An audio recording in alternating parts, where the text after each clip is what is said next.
इंसान की बड़ी जरूरत, सब हर इंसान की सबसे अहम जरूरत वो हिदायत है। वो हिदायत है।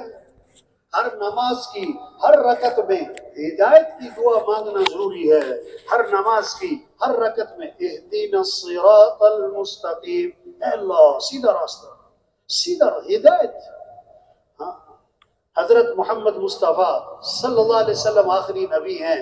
क़यामत तक कोई नबी नहीं, क़यामत तक कोई नबी नहीं। ये आखिरी उम्मत है, इसके बाद कोई उम्मत नहीं। तबलीग क्या है कि मुसलमान अपनी हैसियत को पहचाने, अपनी जिम्मेदारी को पहचाने, अपनी जिंदगी के मकसद को पहचाने। हम कौन है मुसलमान, हम कौन है मुसलमान।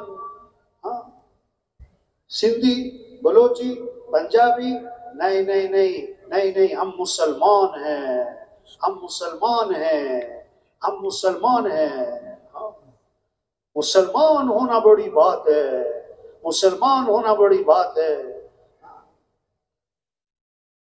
इस्लाम चमक जाए, हमें इसकी फिक्र कर, इसकी मेहनत